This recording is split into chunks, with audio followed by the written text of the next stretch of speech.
This is N4LQ calling CQ, the Old Friends Net. The Old Friends Net is an amplitude modulation only net that meets here on 3715 at 8 o'clock on Tuesdays and Thursdays, and on Sunday at 4 p.m., same frequency. The Old Friends Net is a round table type net where you take a list of check-ins, put them in order, and go around the table. We like to talk about vintage equipment, parts, anything needed. This is the place to come and look for it. So we'll now take check-ins. This is N4LQ listening. Good morning, Steve, WA4LLR.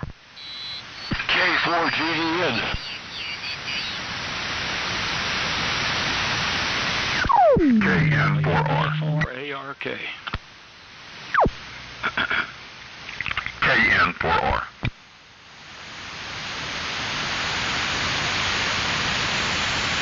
W4DCS. November 4, Oscar Zulu, India. K4JAL. WA4EVK.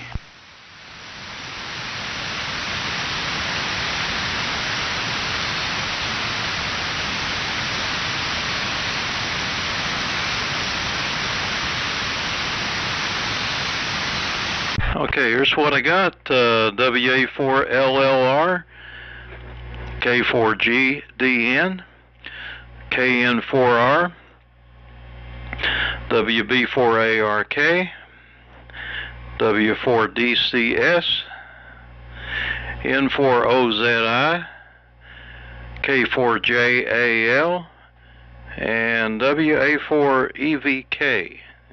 Any further check-ins, call now. K4, KN4R, right after me. Oh, I didn't miss him. I called him out there. KN4R is after, right before you there, buddy. You guys doubled when you checked in, but I caught it, and then Brian checked in again. So, all right, any more check-ins?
And the old friends, WA4LLR. Well, good morning to everybody. 47 degrees, fog and overcast. We had 0.05 inches of rain last night. Not a flood by any means.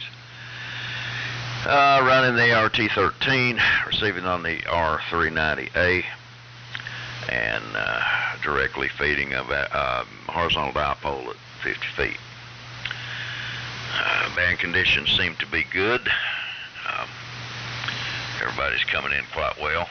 I hope George is hearing me. I'm not running an excessive amount of power this morning, but other than George's very strong signals. So, George, if you're hearing, down to you. K4GDN, WA4LLR. WA4LLR, and the group's K4GDN. Yeah, I hear you fine. Copied everybody this morning. I'm running the Viking 2 at about 100 watts in the center-fed dipole, receiving on the black HRO5A1. Also got a regenerative receiver running in the background, the Fritz 1. It was kind of Fritz W4NTO's take on the national SW series. I guess it's closely related to the SW3 and 4, but it's really very, very close to a circuit that appeared in one of the early RCA2 manuals. Anyway, that's what we're running here, and it's in the upper 60s and very foggy here in Myrtle Beach. Probably visibility something under well under a half a mile at this point, and it's supposed to warm up to about 70 today, if I believe what they say on the weather forecast. So with that, we'll turn it over to Brian. KN4R, the group K4GDN. Okay, George, very good. K4GDN in the Tuesday Old Friends. This is Brian, KN4R. Cheryl's Ford, where it's 49 degrees. The ground's wet and no fog for some reason. Usually we get fog when everybody else does, but happy holidays to all, almost anyway. I'm on the GRC9, helped along with a little solid-state amplifier, running about 85 watts of carrier into an in-fed half wave. So I have not, Steve finally gave me back to Globe Champ, but it's not upstairs yet. But all my kids are coming over for cookie and candy making day on Saturday, and so I'll have plenty of muscle to move some heavy objects around. So, and I've got a place cleared up for it beside my HRO5. And George, I'd like to see pictures of Fritz's SW3. Sounds like a homebrew receiver. Sounds very interesting. Over to you, buddy. WB4ARK in the group. KN4R. KN4R, WB4ARK. Okay, Brian, the weather here is clearing off now. It was foggy last night, but it had cleared off this morning by 7 o'clock, and so we don't have any fog here at the present time.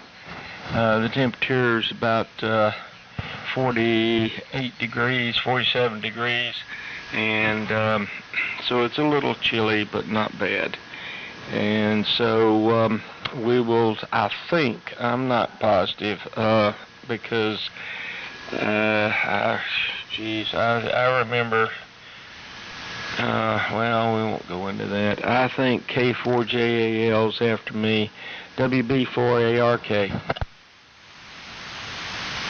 Oh, it goes to W4DCS. I'm here. WB4ARK. Good morning, all. W4DCS, Winston-Salem. Yeah, we've got almost 52 degrees here, and yeah, it's a little bit foggy and kind of ugly looking out there, but we're doing okay here this morning. I'm on the Harvey Wells Bandmaster Deluxe TBS 50D, compliments of Cliff. He built me a beautiful power supply for it.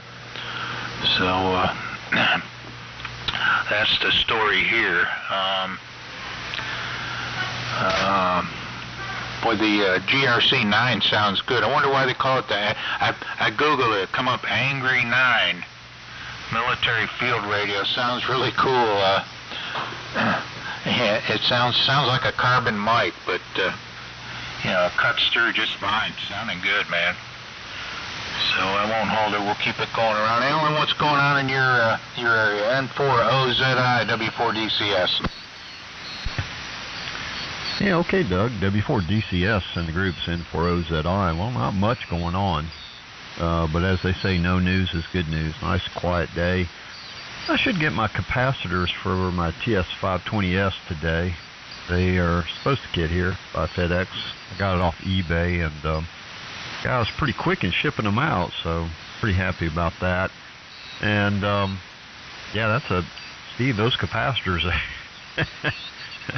that's a tough one to find, but I'm sure you'll find it. There's some probably some Cardwell capacitor out there somewhere that'll work. I've got a pair of TJ200UD variable caps, and when you wire them up correctly, they're about 450 puff is about what they come out to be. I was fortunate to find, I had one for a long time, and was fortunate to find a matching one on eBay, the exact same kind, and so kind of have to look around, but yeah, that'd be interesting to see what you can find on that. Not much else going on, so I'll send it over to you, Jimmy. K4JAL. Take it, N4OZI. N4OZI, K4JAL. 100% humidity day today. It was foggy to begin with, but it's cleared off. I'm running the ART13, of course, into in-fed half wave, and very happy to be here with it. Buddy, you're clear channel today, boy, and so is Alan. Great signals. I can even hear George well. So I'll turn it over to Boone. WA4EVK, I have trouble with your prefix, Boone. I don't know why. K4JAL, over to you, buddy. K4JL in the group, WA4EVK. Thank you, Jimmy. Glad to be here this morning. Finally got a couple of antennas up, or repaired. This is going to be my only round. I've got an appointment over in town. 51 degrees here, heavy fog. Pickens has had fog the last 3 or 4 mornings. Running the AF-68 into an old Swan Mark I, and the antenna this morning, which is receiving George just fine, which I'm happy with. Old Swan amp, the half wave in fed for 160 in inverted L position, and that kind of describes it for me. I'm going to send it back to Steve and bail out of here. Have a good morning. N4LQ, WA4EVK. All right, 73 is to you, Boone. Have a good day. And that AF-68 sounds really nice here. Any further check-ins to the old friend Nat, give me a call, N4LQ.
ARQ WA4LLR. Well, it sounds like you're getting the radon threat under control, and I hope you find the large variable. I've got some variables, but all mine are on the smaller end. I used to have some big ones, but I think I've sold them over the past few years at Shelby. Looks like we've got 3 ART-13s on today. This one and Jim's and Buddy's.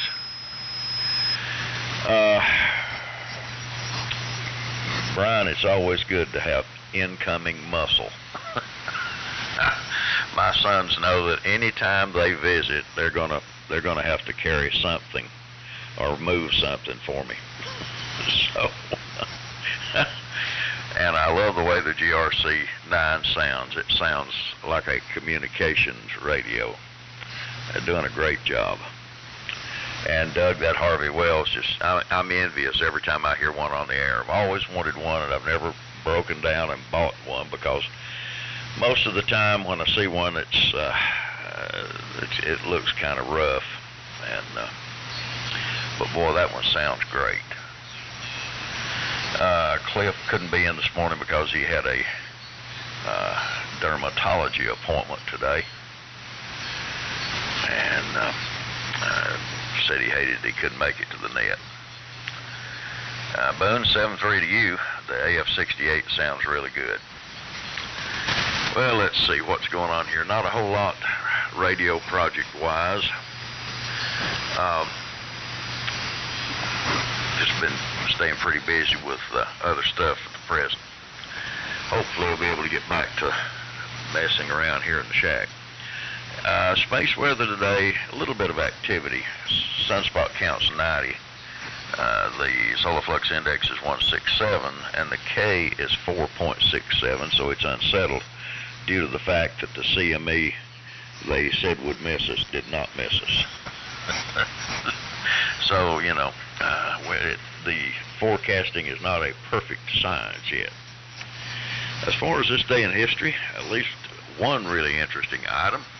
On this day in 1903, the Wright brothers made the first successful sustained flight in an airplane. It reached 120 feet in length and lasted 12 seconds. On this day in 2014, the United States and Cuba reestablished diplomatic relations that had been suspended for more than 50 years. On this day in 2011, Kim Jong-un assumed the role of leader in North Korea. On this day in 1992, the North American Free Trade Agreement was signed between Mexico, Canada, and the United States. On this day in 1807, Napoleon issued his Decree of Milan, which forbade all allies of France and neutral countries to trade with Britain.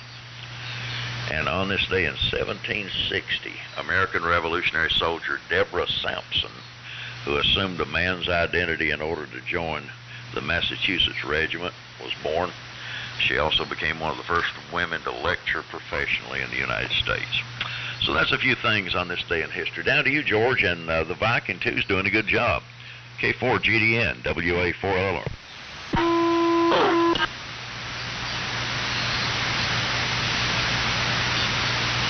Yeah, I forgot to turn down the volume on the regenerative receiver. Anyway, that receiver is like I said, was Fritz's take on the national SW series. However, it's much closer to this one that was in the RCA receiving tube manual in the late 50s, early 60s, in that it does incorporate a beam power output tube and an output transformer to drive a speaker. One difference between the Fritz one and the one in the RCA manual, the RCA manual does have a tuned front end, whereas Fritz's is just an open front end, the antenna being coupled through a capacitor to the grid of the first tube, which tends to make it very broad. But that's how the SW series were. They didn't do any tuning in the front end. And Fritz did use modern tubes, 6SK7s and the like, going throughout it, and a 6J5 for the driver for the output tube. But it seems to work quite well, as you could hear. It got feedback real quick like, and it's picking up everybody. The band is in good shape with some QSB, not too bad here, but I'm picking up everybody quite well. And I will comment on one of Charlie's recent emails. He mentioned the use of cramaline for cleaning things in some old, I think, TV switching boxes, cable TV switching boxes. And that was the first time I've heard of anybody using cramaline in, I guess, 30 or 40 years, maybe longer. I've got a small bottle that I got when I was in the Navy, and that was in the early 70s, and I'm still using it. Doesn't take very much. There was a civilian contractor at one of the Navy's higher level repair facilities there in Pearl called Mobile Technical Unit 1, and he was a representative from one of the companies that built the UHF transceivers that were used on all the ships. I don't remember the designation, but they were rather modern for their time. And cramaline was the only thing he would use to clean contacts in those things, and it was his use of that got me into it. And like I say, I still have a small bottle of cramaline, and it seems to work quite well. That's my go-to cleaning solvent, particularly when I'm working with older equipment, because it doesn't seem to have any tendency to attack any of the plastics that were used at the time. Anyway, like I say, I'm on the Viking 2 and putting out about 100 watts to the center fed dipole. And I'm going through a small batch box to get it matched up to the center fed dipole, which is really, if it has a resonant frequency, it's somewhere below 80 meters anyway, but it tends to work well. So with that, let's see. It goes to Brian, KN4R in the group, K4GDN. Okay, George, very good.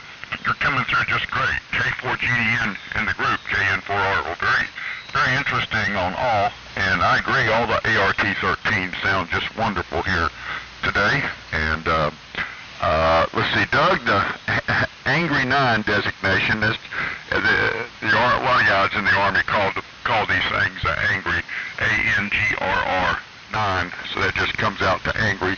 Buddy of mine had an Angry 5 receiver, which was a Korean War Jeep receiver with a big round dial on it with presets, and he had one in Vietnam in the orderly room, and he said the only thing they could pick up was Hanoi Hannah. So there you go. But anyway, this Angry 9 is a lot of fun, and this one happens to modulate really well. I'm using a carbon handset. I've got, some T17s and some other microphones around here, but I like the handset. It seems to just do really, really well, and so I'm having a lot of fun with it.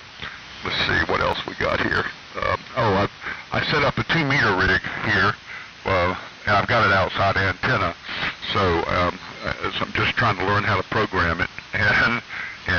But if anybody has any ideas on some repeaters that the old friends might use, let me know. I got Carl's repeater information last night from Charlie, so that'll be my first one.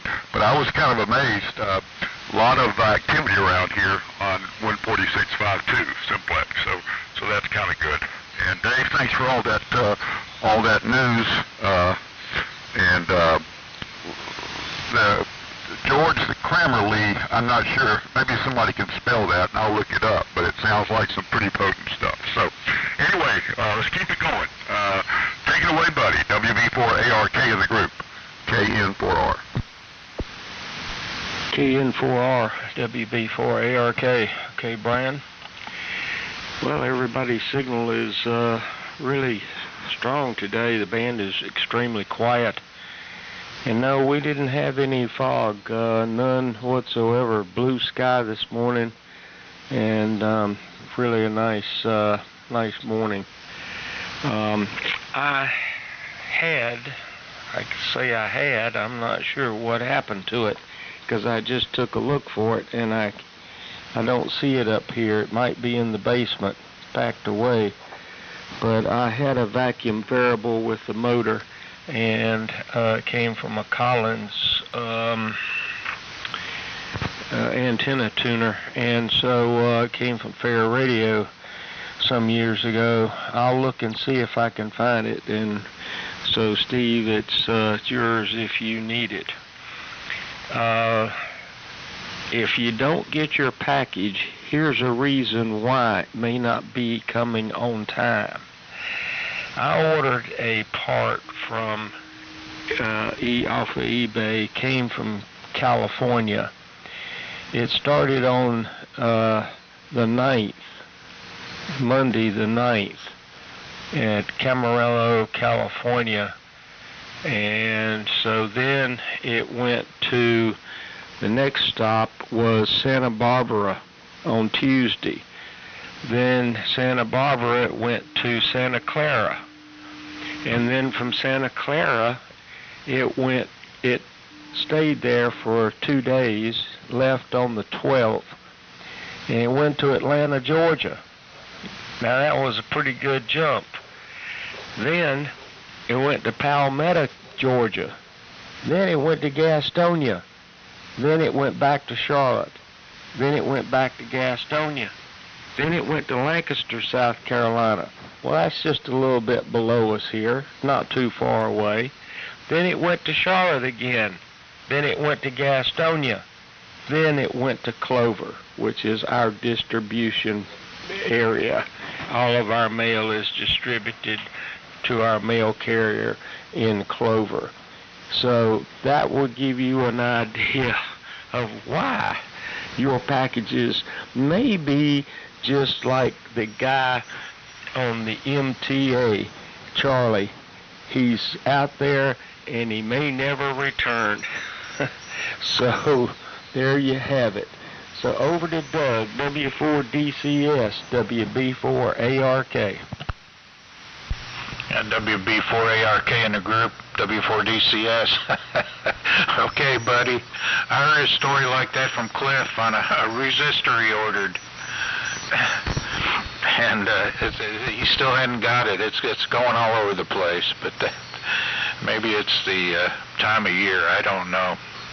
But anyhow, I always feel sorry for the postal worker guy when he comes here in the summer, and it's 95 degrees and no AC in the thing. And I had read an article where they were going to get air-conditioned trucks for the guys, and I said, yeah, I read you're going to get AC trucks. He just laughed at me. He said, yeah, they've been telling us that for 10 or 15 years.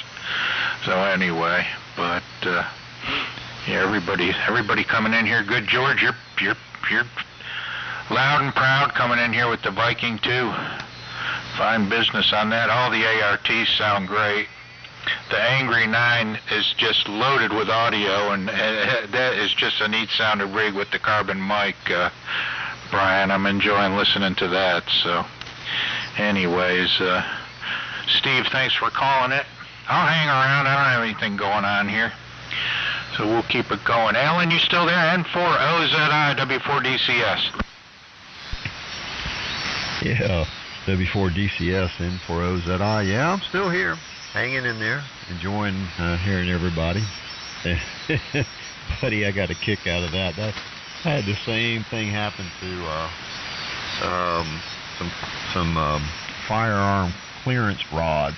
They're used to go in a barrel to measure the clearance of a suppressor, and they're about 16-inch precision rods at various calibers, and they're pretty expensive, and I had one shipped from Florida, and same thing, just took the tour of the Southeast, and after about 3 weeks it finally showed up, and it wasn't bent or anything, which was good, but same thing, I kept tracking it. Like, where is this rod at now?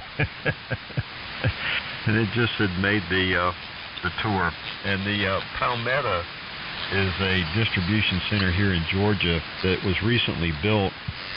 I use the term distribution center loosely we call it the palmetto bug, because if stuff gets in there, it usually gets stuck in there for about a week. If yours got out of there quickly, then that was a miracle there. But yeah, the Postal Service is a disaster. Appreciate the information on the CME, Dave. That's interesting to know. 160 last night was kind of staticky, as you guys that were on knew.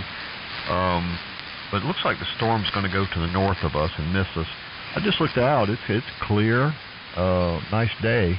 So it should be a pretty nice day. I got to do some additional work outside. And Steve, on the radon gas, I know this house, when we got it 6.5 years ago or so, it has about a 2,000-foot unfinished basement, which is what I'm in now. It's where the ham shack and the shop is and everything. But I did have them check for radon, and they brought in all the sophisticated equipment. Fortunately, it didn't have any. It was below the threshold there of the EPA, so we were happy about that. But that is a concern. I was concerned about that, but it passed with flying colors, so I was quite relieved. And surprisingly, this basement stays dry, as big as it is, and we've had some huge rains, and it stays dry. So we're, knock on wood, we're very thankful for that. Keep it going, and Jimmy, I wonder if you ever got your Spitfire back. K4JAL, N4OZI. N4OZI, K4JAL. Yeah, I've got this little guy with a mom and pop garage, and it's been sitting in there, and he works on it, but he's found the major dilemma with the wiring loom. Looked like we were going to have to put a loom in it, but he's about got it ready to go, but I'm reluctant to bring it home. I'll have to clear out a spot in the garage, and he uses it as a showpiece down there. He's got it up on a lift, and people come in and admire it. It is a neat little car. Thanks for asking about it. The Viking 2 sounding good up here, George. Very rarely do I get a clear signal off of you. I'm going to have to get Jim's back on the air. I think I'll do it Sunday. It's hard to tear myself away from this ART-13. It has become my favorite, and I appreciate it, buddy. I know you worked hard to get it that way. Talking about the Kingston Trio and Charlie on the MTA, my favorite slogan there, or stanza there, is when Charlie's wife passed him a sandwich as the train came rumbling through. And I've got radon too, Steve, but mine seems to be controlled. It's about 3.5, whatever they measure it in. Over to you. N4LQ, K4JAL.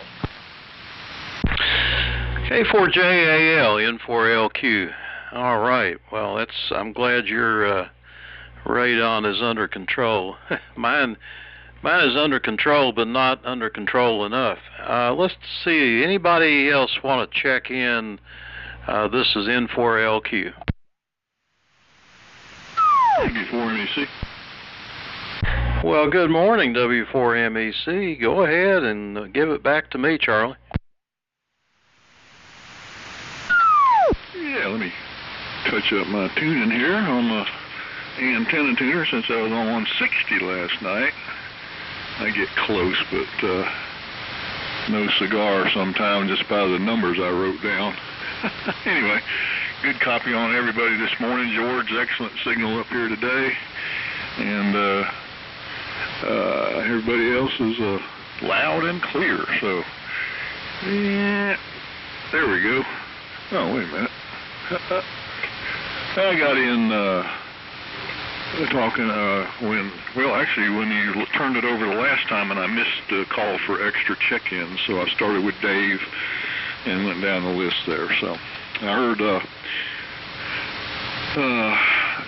George's comment about Cramelin, and while I like it, like him, I've got a couple of old bottles that are still sealed. I think I've got 1 or 2 bottles left, and but I never liked Kremlin as much as I liked Quiet Troll, which was made in good old Spartanburg. That stuff was better than any of them, I think.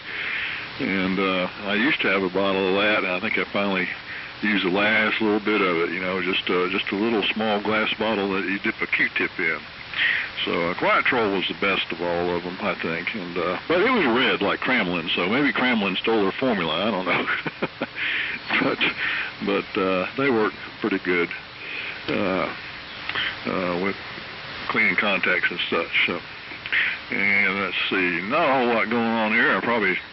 I walked out this morning and the road grader was gone in front of the house, and I didn't hear it start up. So I do not hear it idling anywhere. So I'm assuming he just drove away and they left this half-done project. But I'm going to go look and see if he's maybe up the road there, sitting there waiting for some dump trucks worth of gravel.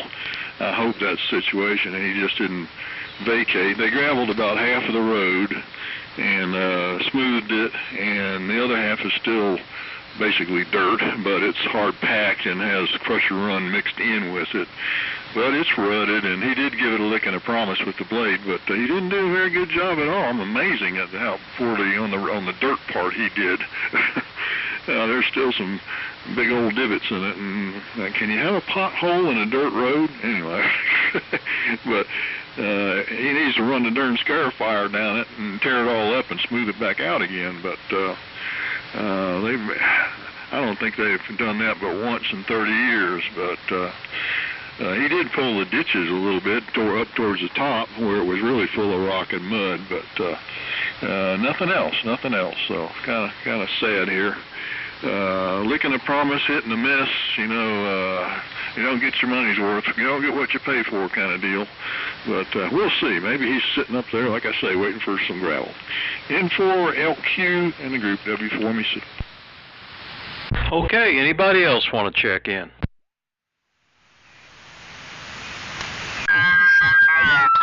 Interesting.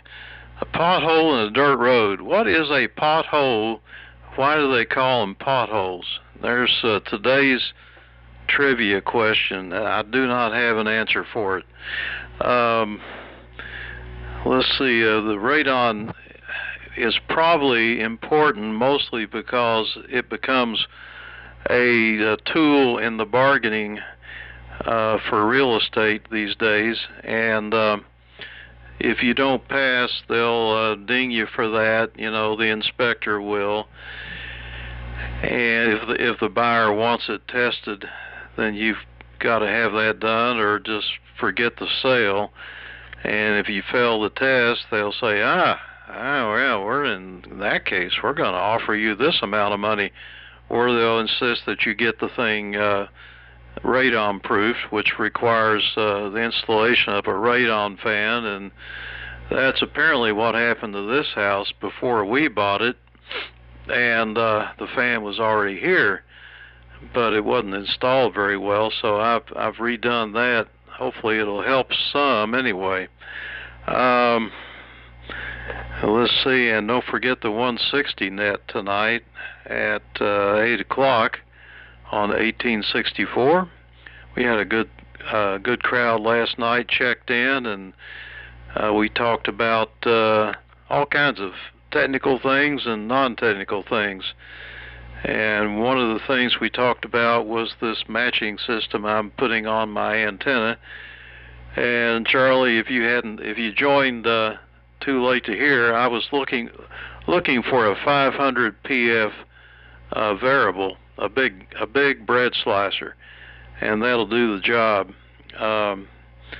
But the values came out to be what I need exactly: 307 microfarad and or picofarad and 24 microhenries of inductance for an L network.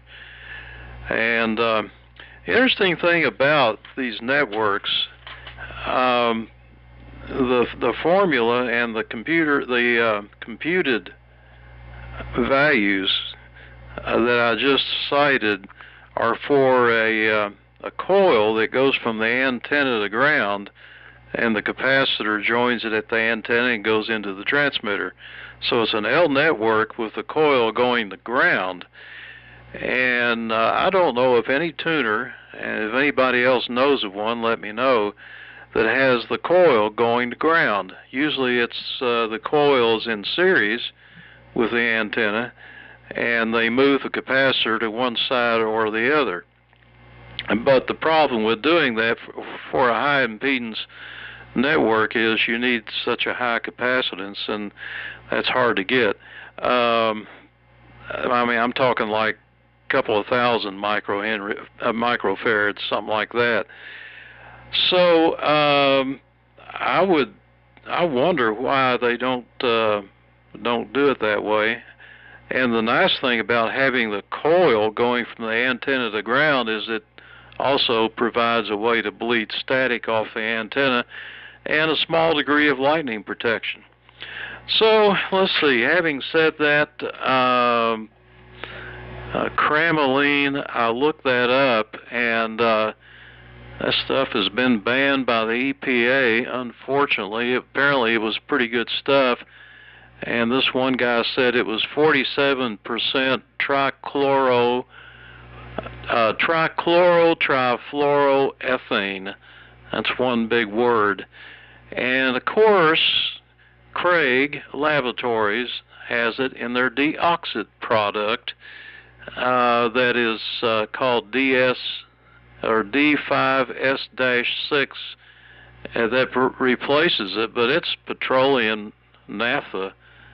That's not the same thing. So another deoxit boondoggle, if you ask me. Just use WD-40. You won't have to worry about all this stuff. So anyway, let's go a 73 round then, and after that we'll call it quits for the day and reconvene on Thursday at the same time. WA4LLR, N4LQ.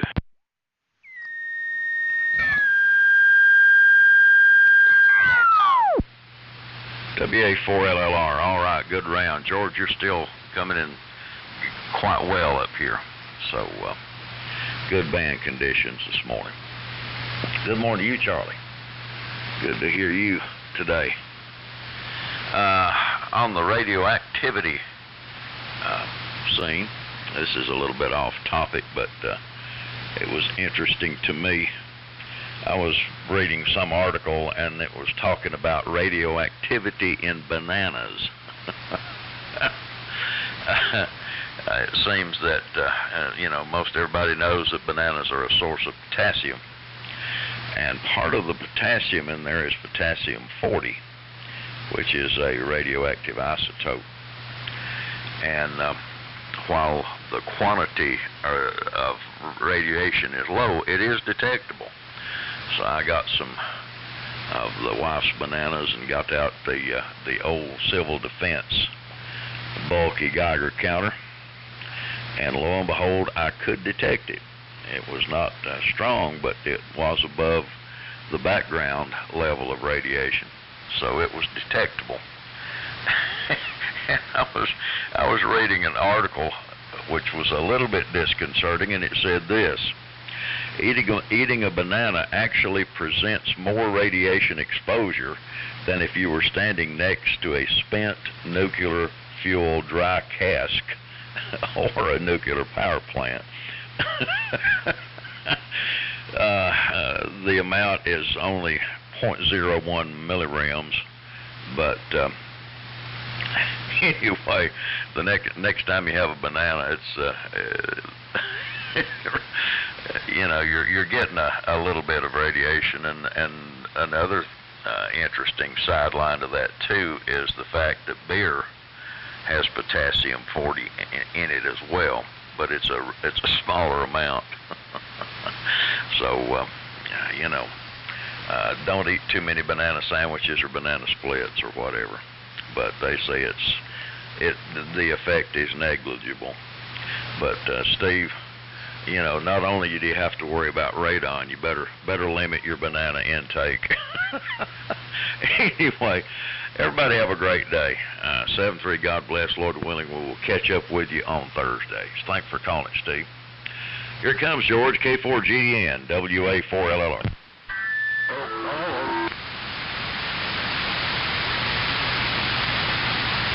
Keep forgetting to turn down the volume on the regenerative receiver. Oh, Charlie, that is the Fritz one that was going off in the background. And Brian, for your information, Cremolin is spelled C-R-A-M-O-L-I-N, and it is by the Kaig Laboratories. And the bottle that I have was dated May of 71 with an expiration in May of 73. It's only a 2-ounce bottle, and mine's still well over 3/4 full. And I'm not surprised that it is a fluorochloro type solvent, as they all work very well. Also, another one that's very similar is carbon tetrachloride, which was the solvent for cleaning tape heads back in the day when we had tape recorders. And I still have one. I have an Akai 360 that I bought when I was in the service in the early 70s, and it's still working fine. And I do have a little bit of carbon tet that I can clean the heads with very, very infrequently because I don't use it much anymore. But it is kind of interesting. I have tapes that I made on the ship when we were off the coast of Vietnam in late 60s, early 70s, and they're still playable. One of them even has a print of a transmitter trying to synchronize with the crypto machine, the KW7. Somebody must have been sending a message there on the ship, and it was I was close enough to it that they got it on the tape. You could hear the thing, what they call phasing, trying to get the lock-in on the encryption machine.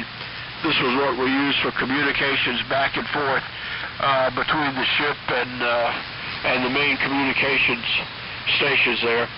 Anyway, let's see here. Steve, thanks for calling the net. The band is in very good shape here. It's been a good net this morning. Appreciate you being in there. And let's see. Brian is coming to you. KN4R in the group K4GDN. 73, guys. Okay, George, very good at K4GDN and the old friends. Brian, KN4R back. Still on the GRC9. Very good, George, on everything. Thanks for the spelling. Also very interesting on you being off the coast. I'll send you an email. I want to find out a little bit more about that. So, since you were over there about the same time as I was. So, anyway, I hope everybody has wonderful holiday season with your family, and I'll try to get in here tonight and also Thursday, but if not, everybody have a wonderful holiday and look forward to talking to you after Christmas. So back over to you, Doug. W4DCS in the group, KN4R 73s. WB4ARK. Yeah, go, buddy. Okay. Well, I have a number of Geiger counters, and I have tried measuring bananas, and I haven't gotten anything from them.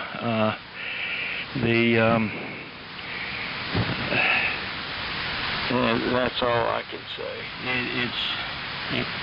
If you're getting anything from a notorious device like that you can use to detect nuclear radiation, I would suspect that there's something wrong with it. The ones I have go down to 0.2 MR per hour, and that's pretty sensitive. I couldn't read anything. So I didn't hear anything, Steve, about the capacitor motorized vacuum variable. So I presume you're not interested. All the devices that I've seen for trans matches have one side of either the roller inductor or the coil going to ground, and the other side goes to between two capacitors. One is the input capacitor and a dual differential capacitor, which I use, and which is, I think, is the best, and the transmitter side and the output side. So it's not directly tied to the transmitter or the antenna. It's capacitively coupled. So that's what I've seen on the units. So over to Doug, W4DCS, and thanks Steve for doing the net. W4DCS, WB4ARK, clear. Okay, buddy. Fine business, and you have yourself a good day. Everybody's still coming in good here. W4DCS. Good net. Interesting subjects. You guys have ruined my breakfast, though. With nuclear bananas. Oh boy. That's too much. Anyways, yeah, I've got a radon mitigation system here. I need to run tests and see what's going on with it. Never have. I mean, it sits there and runs, and it looks like it was properly installed, but geez, I don't know what the level is here. I'm wondering, Steve, what method you used finally. I know you had some detector that you returned. I never heard how you ended up measuring it accurately.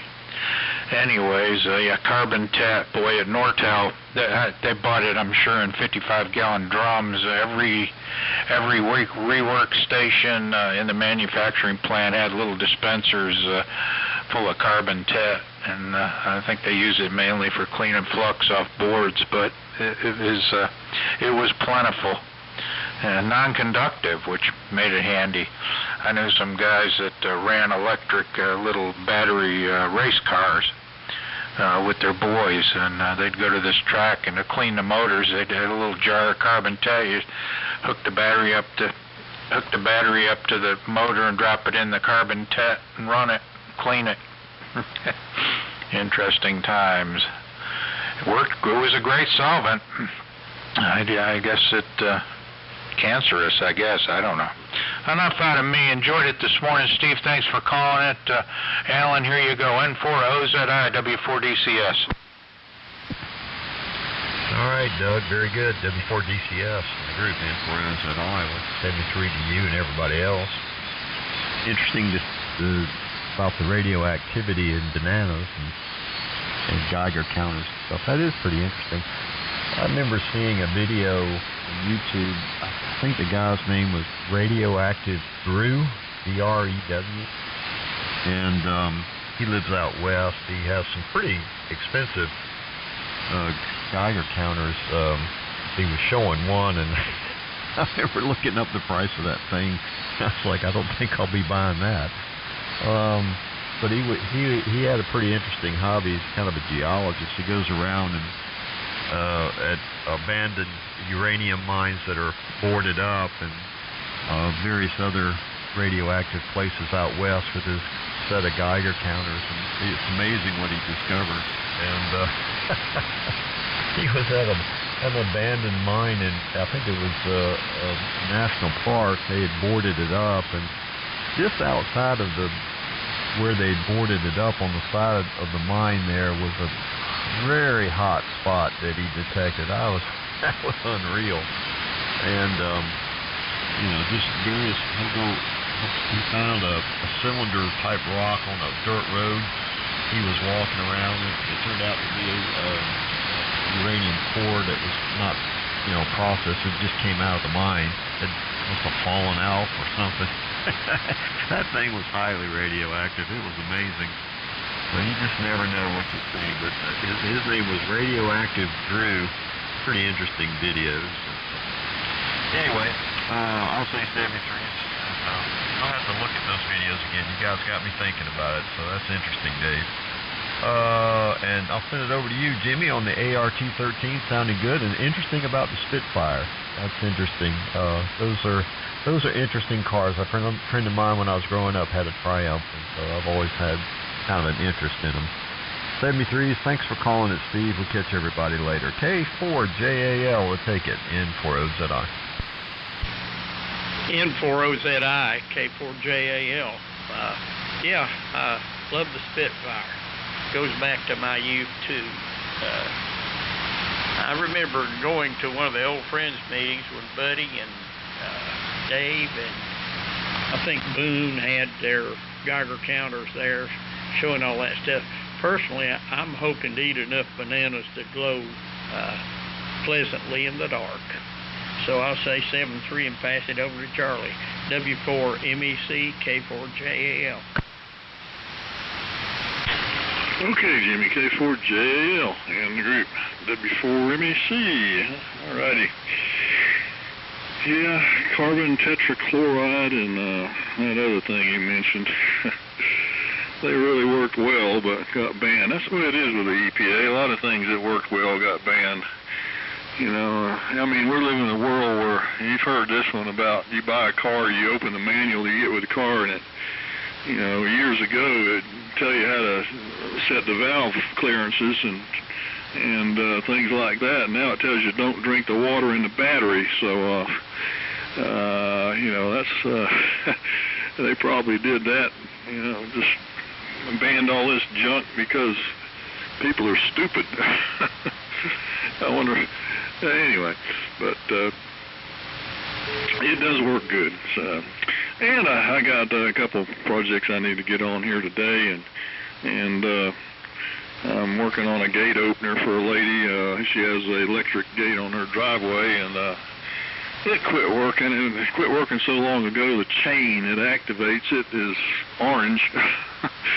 So I got some of this really good rust remover stuff. I'm going to float it in a pan of that stuff and degrease that thing, and or de-rust that thing and get it all lubed back up. It's a, you know, it's like 20 feet long or 15 feet long. So I don't know how much chain of that size. It's kind of like bicycle chain, but I don't know how much that costs. But if I can get it de-rusted there for $5 worth of de-rusting fluid, that'd probably save several bucks anyway. So, and find out what the radio receiver issue is. But I found out I can, instead of going to the gate maker where they want $300 for a replacement receiver, I can find the exact same one for $60 on Amazon with 4 remotes. So if I can't find anything obvious to the casual observer in this receiver here, I'm going to probably just buy one off of Amazon and plug it in. So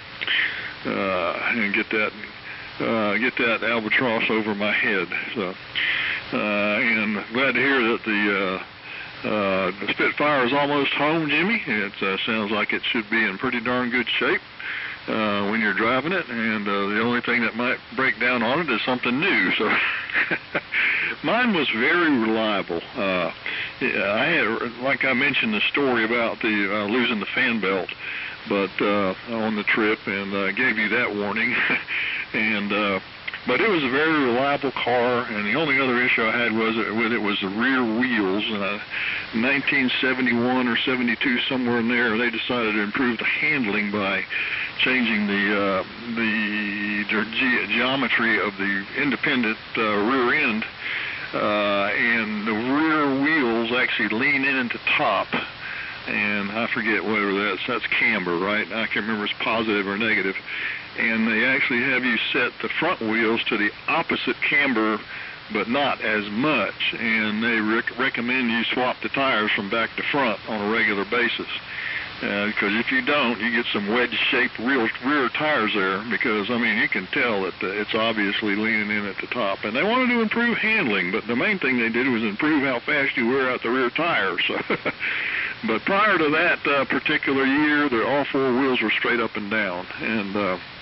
And it was something they did to the geometry of the metal of the A-frames of the suspension, because it wasn't changing the length of the transverse rear leaf spring, because the A-frames are attached at the bottom and the leaf spring attaches at the top, and I thought they had changed the width of it, but they didn't, because I got one out of a junkyard from an old car, and it was the exact same length as the one I had.